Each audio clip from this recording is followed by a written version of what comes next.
All right, guys, here we have a 1999 Yamaha G16 gas. This one here is a no crank situation. You have the key on, step on the pedal, nothing from the solenoid. I've already gone ahead and bypassed the solenoid with the jumper just to see if there was any issue with the starter generator. We had recently installed a starter generator in this one. This is a brand new Reliance starter generator. What we're going to do is we're going to diagnose the electrical system at the starter generator, or at the solenoid rather, and see if there's an issue with the fuse, make sure there's power actually getting back here, and if all else fails, we'll change it out and see if that fixes it. All right, so what I'm going to start with is, I've already checked the fuse. That looks good, but looks can be deceiving. What I'm going to do is unplug the harness here from the solenoid. That's one thing I really like about the way Yamaha has these set up. I'm going to plug in my meter. Let's see if we have any power. Oop, can't see. Okay, so we have no power coming to our solenoid.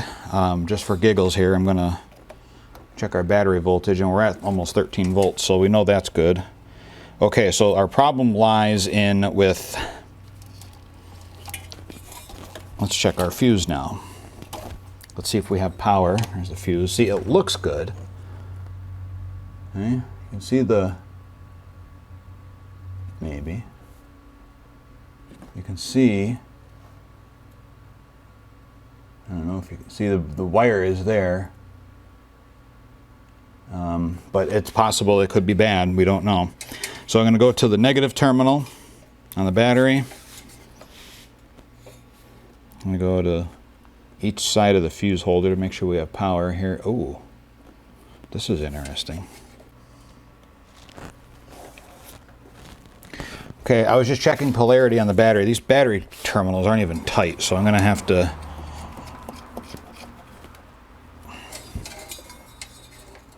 somebody was in here dicking with this, because this is not something I've done.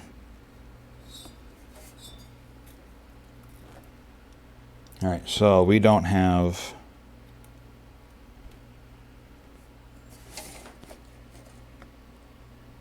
something's not right here. Something is not right. This is not how I left this cart.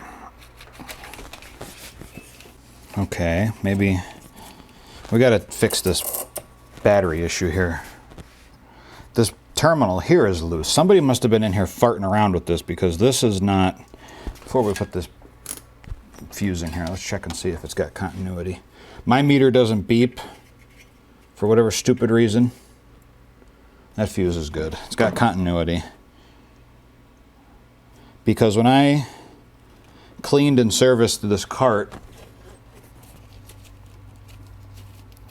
this was not like this. Somebody was in here taking cables off and flinging stuff around.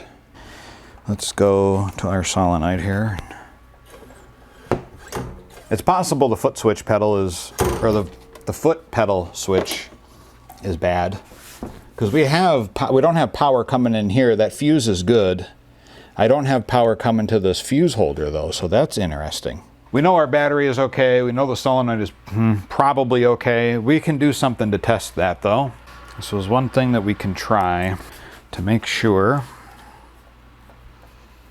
Okay. Negative, positive. And then we'll just blip it.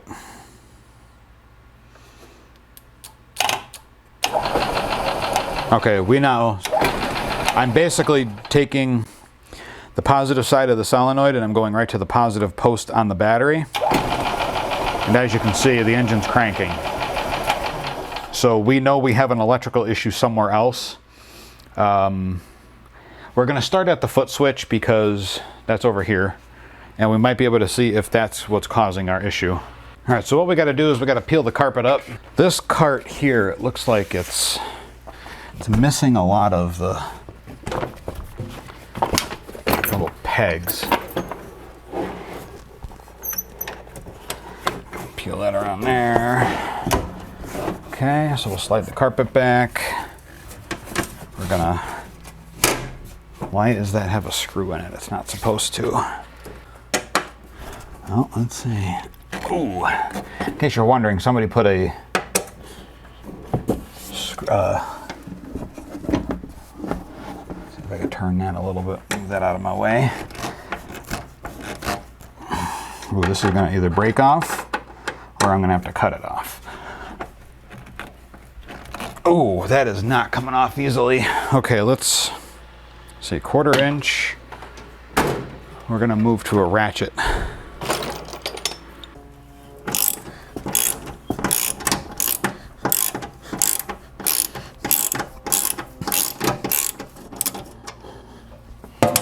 Like there's another one over here. Okay. That is too tight of quarters for me to get. We're gonna, that's where this comes in handy.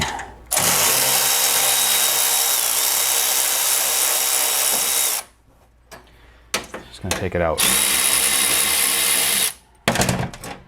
Self-tapping screws, okay? And then we lift this out. Oh, you gotta be kidding me. All right, they installed the brake pedal assembly to the bottom of this. That's the brake pedal, or brake lights. There. It's all broken anyway.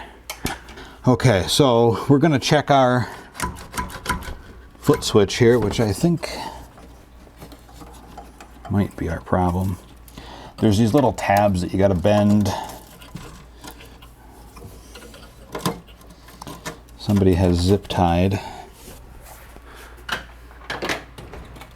Got my cutters. I'm gonna cut the zip tie.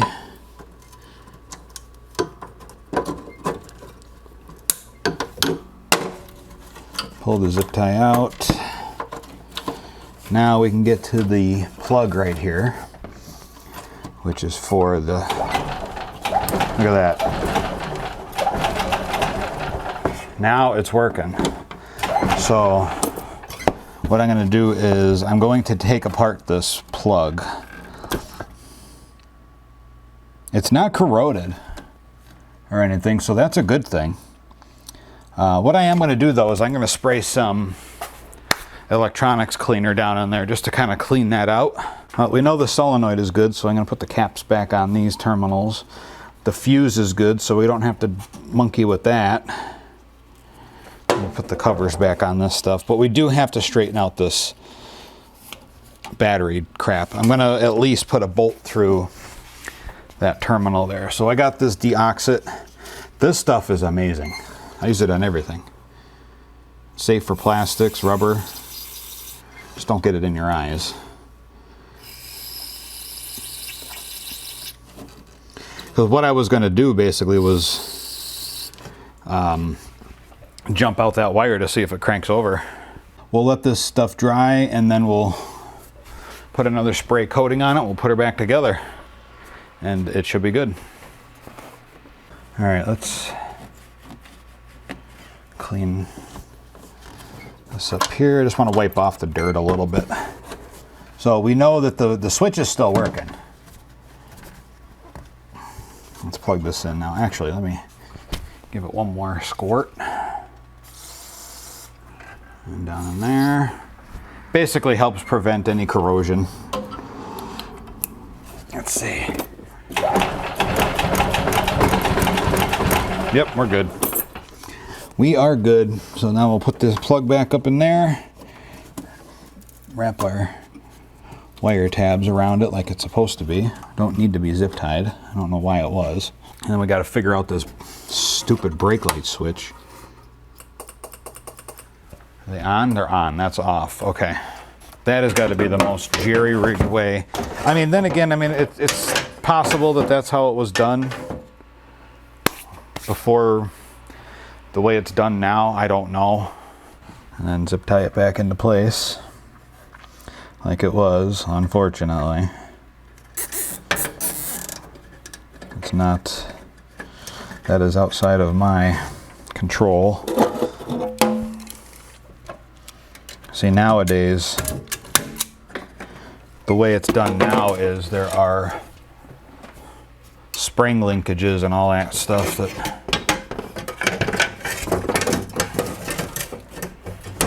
that work a little differently. Well, that explains why the screws are in it. See, it's what you'll learn when you do things. Let me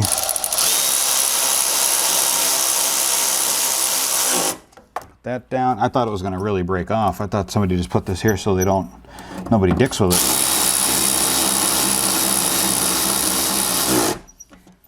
Interesting. Okay, so let's make sure it still works. Would you look at that? It's not working again. Now it is. Might have to take that apart and clean it.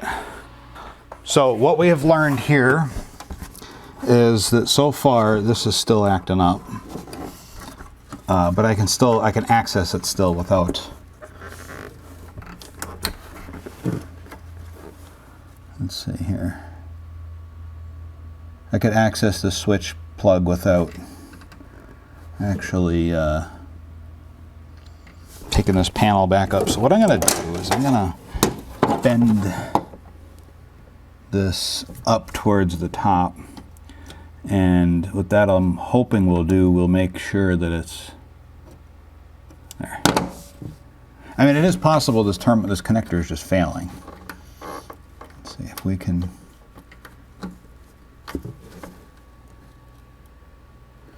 Because what I wanted to do is press up against the receiving pins. There.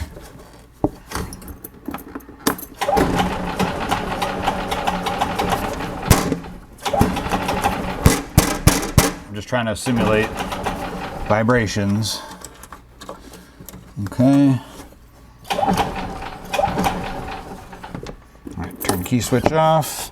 I gotta fold this back up. Alright. That's as best as we can go with that.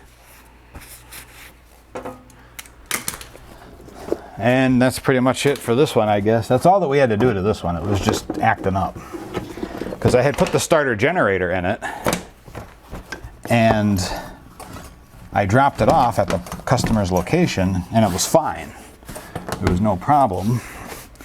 I'm going to steal this Christmas tree and put it in this one here. And then they got on it to move it, and it didn't move all but, I don't know, a couple of feet. Let's use this here because I don't. Oh, you dummy, you got cutters here. Just use them to grab it. There. I want to put this on this end here because it'll help retain the carpet down a little better over here. There. Not so great, but it's missing the trim piece here. Missing the whole side trim piece, actually. And when we put the starter generator in it, we took it back to the customer's lot, and then they said the cart won't move. They tried to move it 2 inches and it didn't move, so.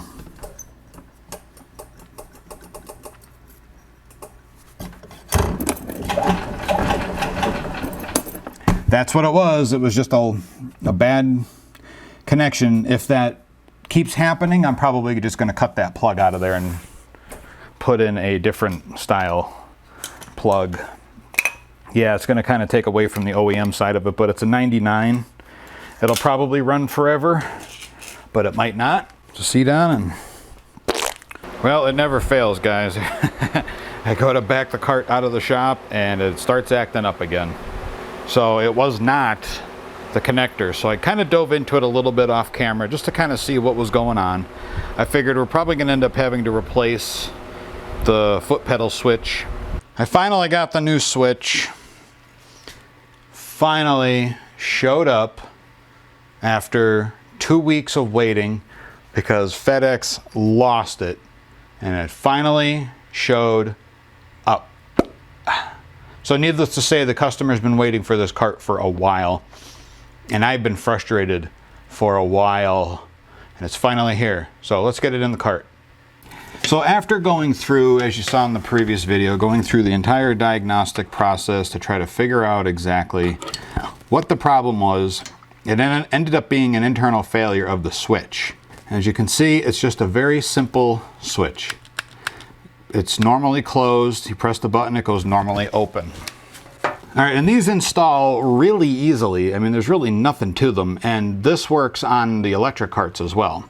So you just need a Phillips head screwdriver, and then what I'm gonna do, and also make sure the key is off too, because when you press on the pedal, it releases the switch and goes normally closed and causes the cart to crank over, and it will start if you're holding the pedal down.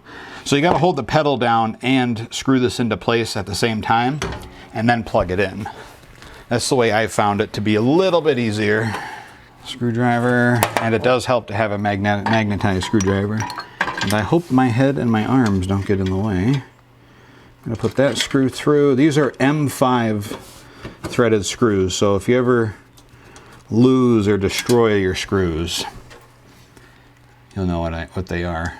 So I got one screw started.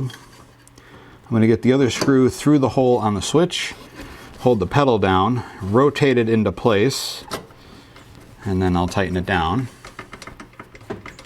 I know it's hard to see. I can't work and get my hand out of the way to show you what I'm doing until I'm done. Okay, so now the plate on the bottom side of the accelerator pedal presses up on that switch and opens it. So now I'm going to plug it into the harness. Okay, it's clanged in now. No, it's not. What is going on here? Oh, it looks like the little rubber gasket is kind of getting in the way. So what I'll do to rectify that is I'll just take some of my Deoxit. Not sponsored by Deoxit or anything. I just really like this product. Like we did with the other switch that we thought was bad. Well, like we thought with the other switch, we thought the connector was bad, which it turned out to be the switch itself. So I'll spray that connector in there. That will help aid in preventing corrosion.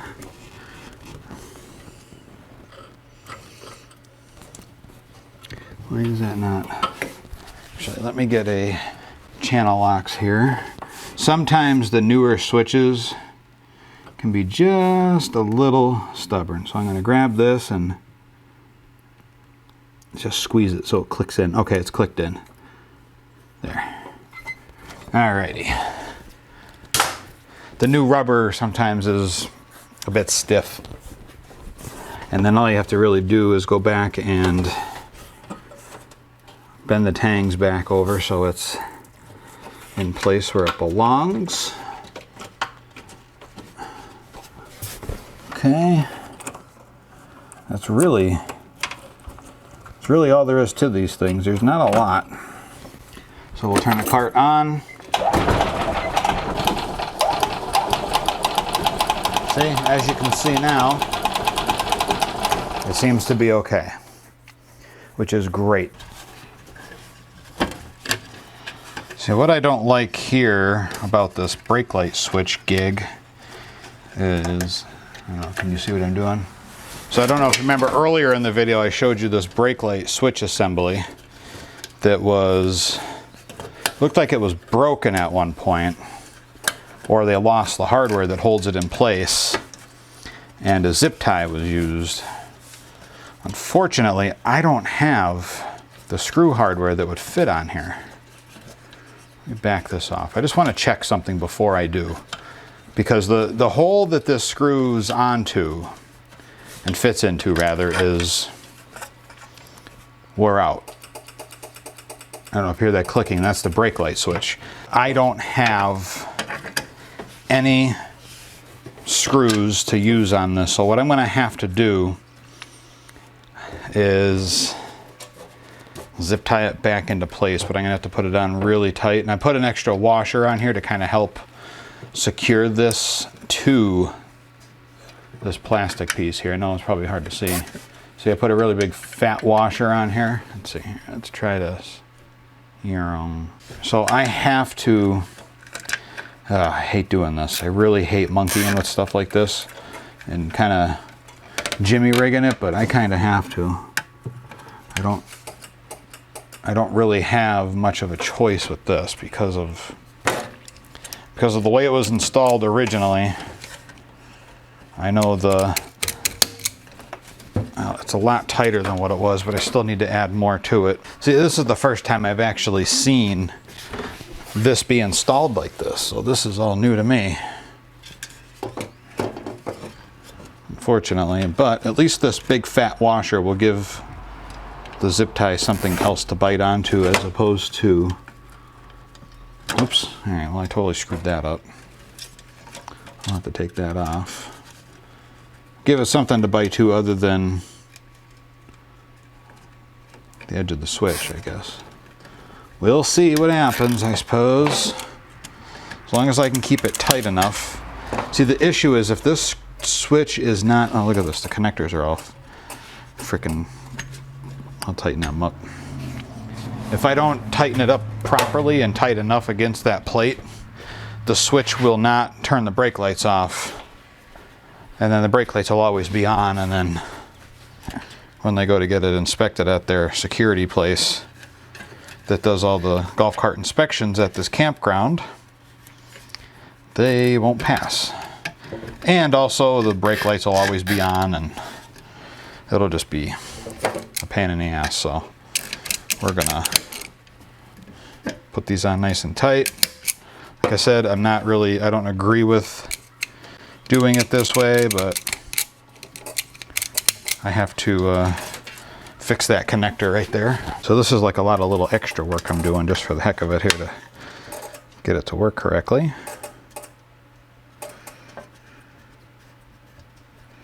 Which is fine, I don't have a problem with that.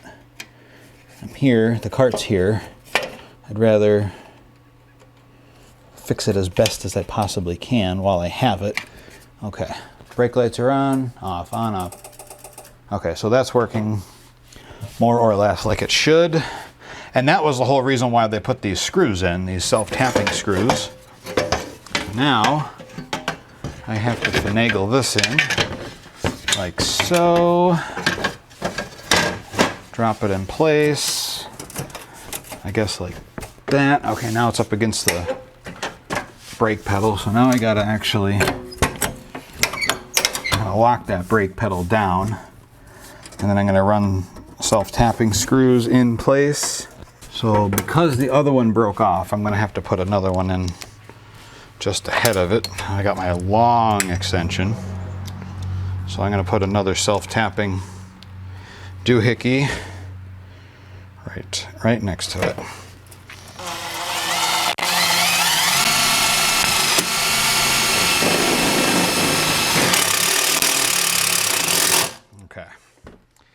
So now that we understand why these are here, actually I'm going to put a bigger one in there so it matches.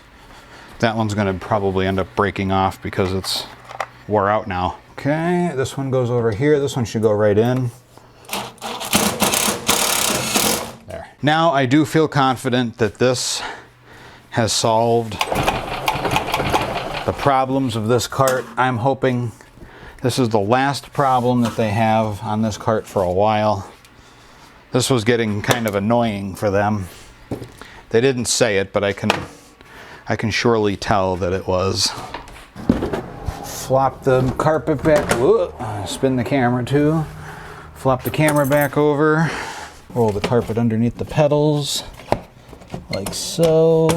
Not really carpet, it's more like rubber, but whatever, 6-in-1, I guess. Take this little wore out Christmas tree, plastic rivet thing.